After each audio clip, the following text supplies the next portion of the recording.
Salutations aux passionnés de moto. Aujourd'hui, je vais vous montrer comment réassembler un carburateur de Suzuki RF600, ce que vous devrez évidemment reproduire avec les 3 autres carburateurs. Pour tout remettre ensemble,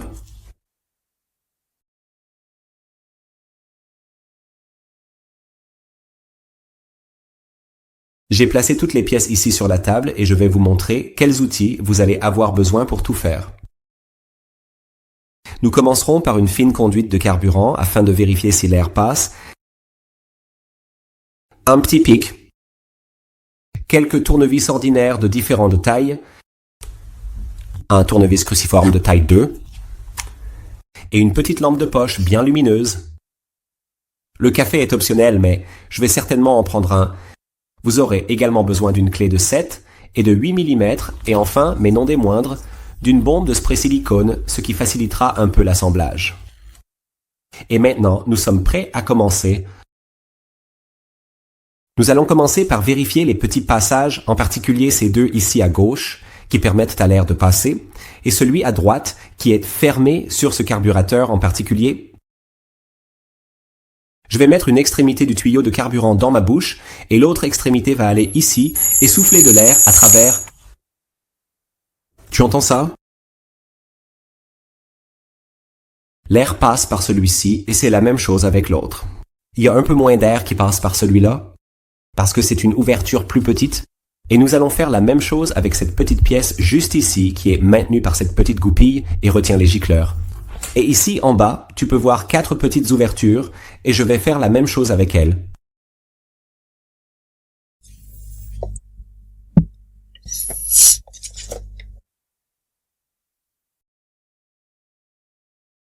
Et de cette façon, je peux être sûr que le nettoyage par ultrasons a été fait à fond et que tous les passages ont été dégagés. Et maintenant, nous allons commencer le remontage. Nous allons commencer par le guide de la glissière du papillon et le support du gicleur principal. Et il doit être vissé par le haut. Petite parenthèse. J'espère que vous pouvez voir que le joint torique a déjà été attaché et que je n'utilise pas un nouveau jeu de joint, parce que je fais cela à des fins de démonstration. Mais assurez-vous d'utiliser un nouveau jeu, et vous pouvez utiliser le lien ci-dessous dans la description pour un de qualité, avoir de bons joints, sinon vous serez déçus. Si vous dépensez moins et obtenez quelque chose qui ne s'adapte pas, ici vous pouvez voir cette grande ouverture, et c'est là que la glissière s'insère. Même si vous n'êtes pas sûr de la façon de le tourner en l'insérant, il ne s'insère que d'une seule manière, et bam! Et maintenant, si vous regardez ici, le support du gicleur devrait dépasser un peu, et le voilà. Ici, nous devons le maintenir un peu enfoncé. Ensuite, nous allons le retourner, et de cette façon, il ne glisse pas à nouveau. Et maintenant, ce petit bloc doit être attaché. Ce support de gicleur a une petite encoche ici en haut qui correspond à ce petit ergot doré sur le bloc et permet un ajustement parfait.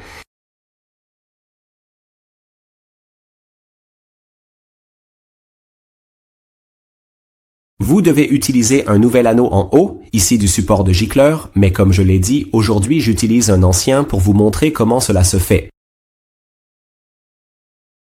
Et maintenant, il repose ici, et juste ici, ce petit anneau en laiton doit être placé. Et puis cette petite vis, vous devez la visser. Maintenant, je peux la laisser descendre ici car elle ne peut plus glisser. Prenez la clé de 7 mm et serrez-la, en gardant à l'esprit que c'est une vis en laiton. Donc ne la serrez pas trop.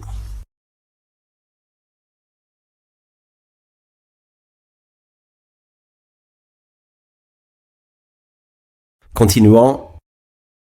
Et maintenant, c'est remis en place et nous pouvons continuer avec les gicleurs. C'est le support de gicleur avec le gicleur principal.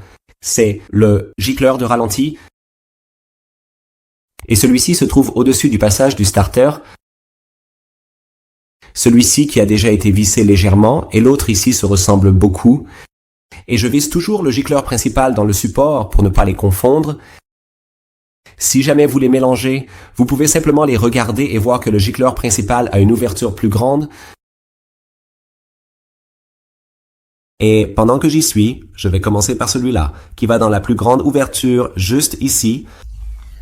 D'accord. Les gens, comme je suis sûr que vous l'avez remarqué, il n'y avait pas de joint torique attaché au jet. Et c'est parce que je vous montre juste comment c'est fait, et aussi parce que les anciens étaient durs et cassants, et pratiquement prêts à tomber en morceaux. Cette petite parenthèse ici est juste pour vous le faire savoir. Il est impératif d'ajouter des joints toriques au jet avant de les installer. Même si ce n'est pas mentionné dans le reste de la vidéo, je sais que c'est un peu évident, mais c'est suffisamment important pour justifier cette petite parenthèse.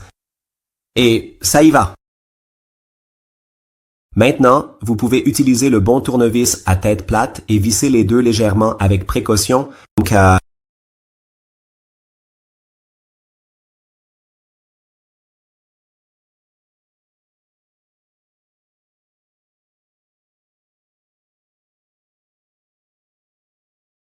et ensuite, vous pouvez utiliser la clé de 8 mm pour serrer séparément le support du jet sur le petit bloc d'assemblage. Évidemment, pas trop serré. Et maintenant, serrez un peu plus le jet.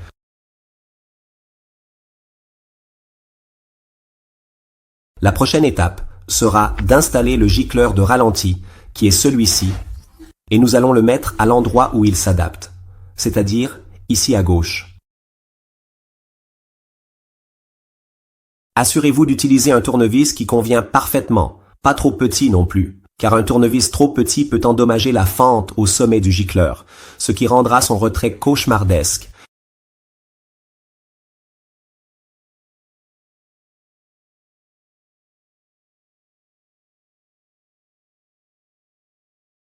D'accord.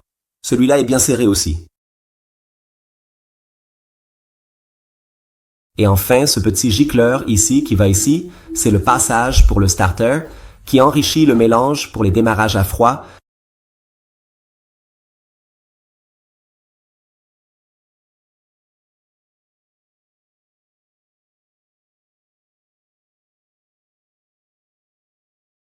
Et serrez cette petite vis ici.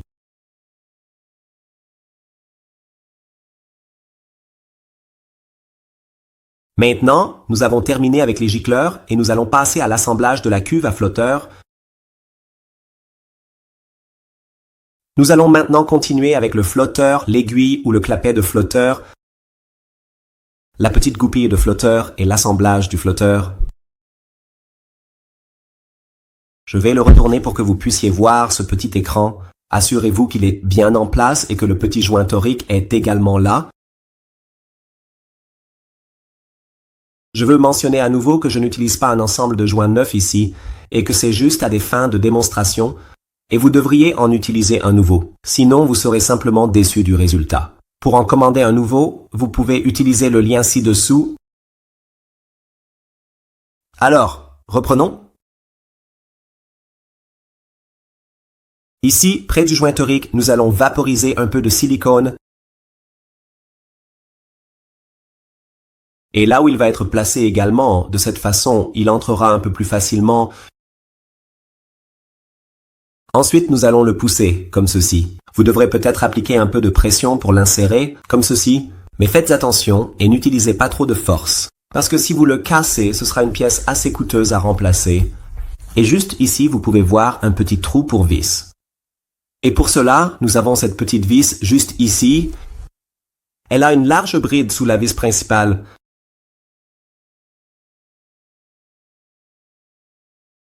Et doit aller ici. Son rôle est de fixer l'ensemble du flotteur en plastique, comme ceci.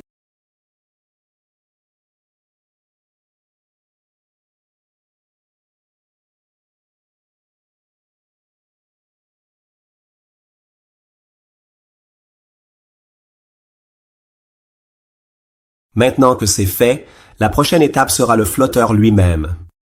Comme vous pouvez le voir, juste ici, vous pouvez voir cette petite partie qui dépasse vers l'extérieur et c'est sur cette petite protubérance que la valve du flotteur va être accrochée. Je vais aller de l'avant, comme je l'ai mentionné auparavant. Veuillez utiliser une nouvelle incluse dans le kit de reconstruction. Je vais incliner l'ensemble un peu en arrière pour qu'il ne glisse pas. La valve du flotteur va être insérée juste ici.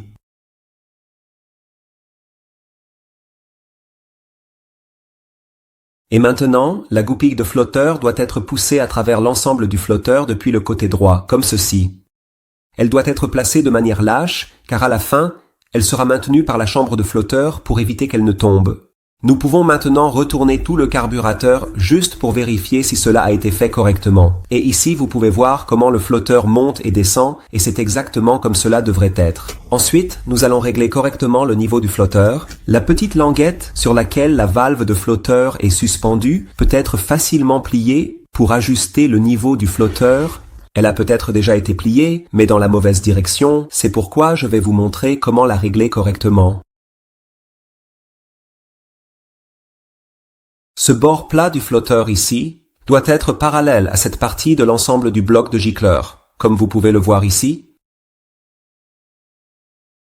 Et lorsque les deux sont correctement alignés et parallèles l'un à l'autre, comme ici, vous pouvez voir comment la valve de flotteur monte et descend. Ici, vous pouvez en avoir une vue parfaite. Au moment où les deux sont parallèles, cela devrait se fermer sans la goupille à ressort dans la valve de flotteur. Je le secoue juste un peu ici, pour que vous puissiez le voir entrer et sortir, donc sans aller complètement à l'intérieur. Et c'est un réglage de base pour votre niveau de flotteur.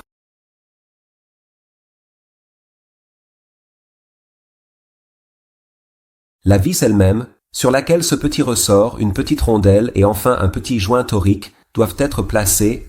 Il suffit de dire que vous devriez utiliser les nouvelles pièces incluses dans le kit de reconstruction, car en ce moment j'utilise juste les vieux morceaux à des fins de démonstration uniquement.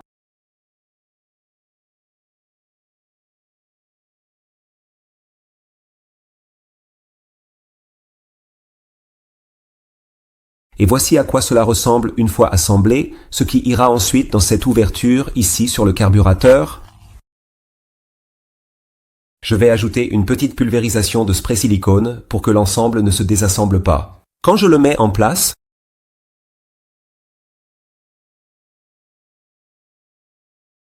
je vais poser le carburateur sur le côté et placer une vis ici. Maintenant, nous allons le placer dans l'ouverture et ensuite le visser.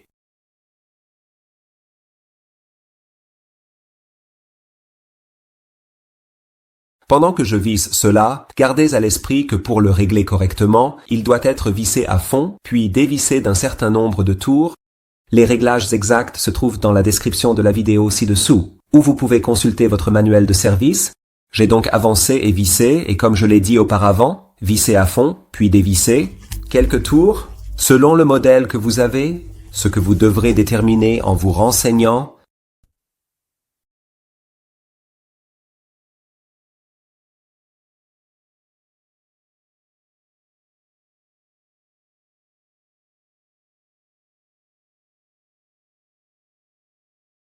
Et maintenant, nous avons terminé avec la chambre de flotteur et pouvons remettre le couvercle du bol de flotteur. Encore une fois, ici, vous devriez vous assurer d'utiliser de nouveaux joints, mais pour l'instant, je vais juste le faire à des fins de démonstration pour que vous puissiez voir comment tout l'ensemble est remonté. Dans la description de la vidéo ci-dessous, vous pouvez utiliser le lien pour obtenir un kit de reconstruction de haute qualité. Gardez à l'esprit que si vous voulez utiliser quelque chose de haute qualité, vous ne vous mettrez pas en colère, que vous devez tout recommencer parce que vous avez utilisé des pièces bon marché. Avec une cuve de flotteur, il y a autre chose à laquelle il faut faire attention, à savoir, je vais en placer une ici à l'autre extrémité que les vis de vidange que vous pouvez voir ici, et ici, doivent toujours pointer vers l'extérieur, ce qui signifie que les deux à cette extrémité doivent être orientés vers l'extérieur, comme ceci. Et il en va de même pour l'autre côté, afin que vous puissiez vider les chambres de flotteur avant de ranger votre moto pour l'hiver.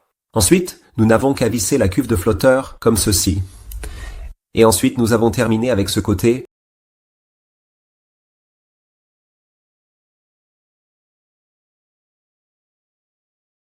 Ici, vous pouvez voir toutes les pièces pour la partie supérieure du carburateur. D'abord, je vais prendre le boisseau et attacher la membrane par le bas.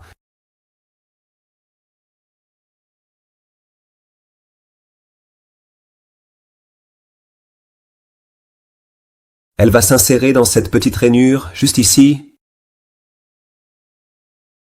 Maintenant, commencez par un côté, maintenez-le fermement avec votre doigt. Et voilà. Ça y est. Vérifiez si cela s'adapte correctement pour éviter toute fuite. Et regardez également l'extérieur de la membrane pour vous assurer qu'il n'y a pas de déchirure. Maintenant, passons à l'aiguille. Voici les différentes pièces. Et de bas en haut, et dans cet ordre, il doit y avoir ce petit espaceur en plastique, puis cette rondelle en acier. Et par le haut, cet espaceur en plastique plus grand qui maintient le ressort en place, ce qui garantit à son tour que l'aiguille reste bien en place. D'abord, l'entretoise en plastique par le bas, puis la rondelle comme ça.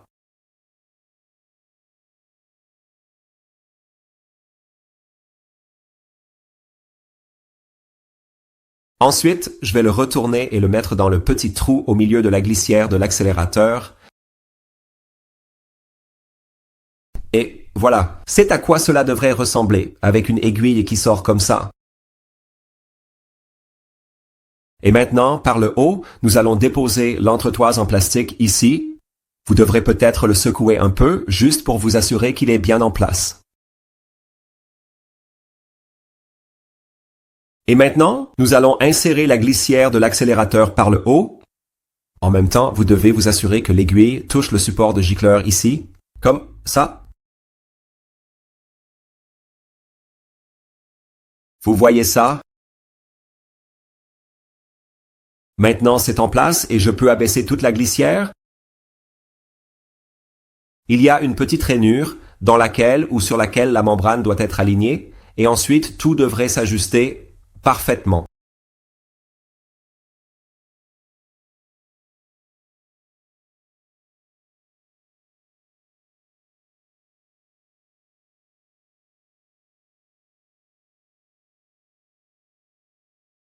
Et très important, dans ce petit trou, juste ici, vous devez placer un joint torique que, comme je l'ai dit auparavant, j'utilise les anciens juste à des fins de démonstration.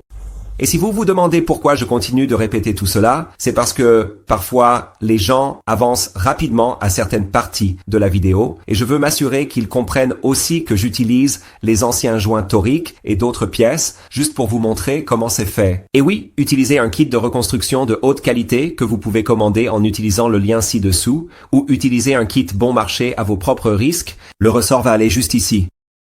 Et ensuite le couvercle supérieur. Le connecteur du manomètre de synchronisation du carburateur doit être correctement installé sur le joint torique juste ici. Le joint torique va sceller cela. Si le joint torique n'est pas là, alors vous aurez un vrai problème avec l'air secondaire. Il est donc important de ne pas oublier de mettre ce joint torique là-dedans. Placez un ressort à l'intérieur de ce gros embout sur le couvercle intérieur, c'est en fait le support du ressort. Maintenant, placez le couvercle et assurez-vous que la membrane est bien ajustée. Maintenant, serrez le tout avec ces deux vis.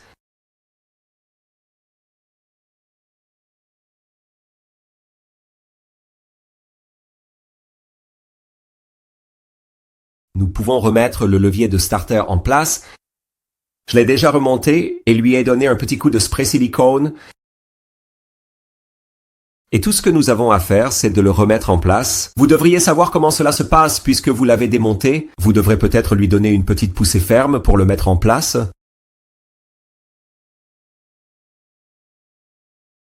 Gardez un œil sur la glissière du starter car elle, eh bien vous savez, elle glisse. Et maintenant, nous allons remettre l'actionneur de starter en place.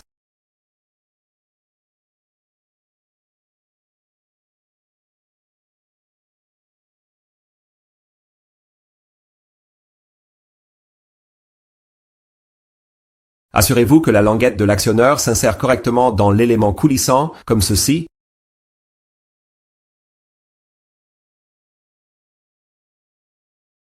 Et maintenant, je vais le retirer et vous montrer.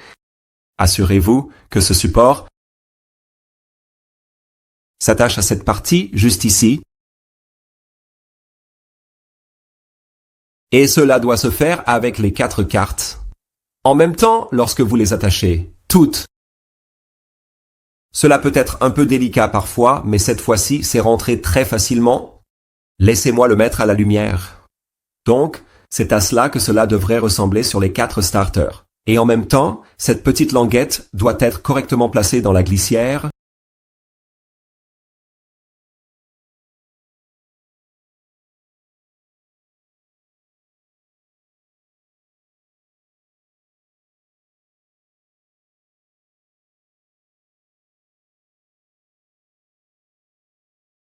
Et maintenant, nous allons remettre le starter en place en pressant légèrement les côtés. Et bam! Faites la même chose avec tous les autres glucides. Vous pouvez ajouter un peu de spray silicone pour que cela glisse plus facilement et ensuite nous avons terminé. Bien sûr, nous devons faire cela avec tous les autres glucides, mais ils sont tous identiques de toute façon. C'est donc comme ça qu'il faut procéder. Bien sûr, nous devons faire cela avec tous les autres carburateurs, mais ils sont tous identiques de toute façon, donc c'est comme ça que vous le faites. Ce n'est pas de la science spatiale, et vous vous en sortirez très bien, alors lancez-vous simplement.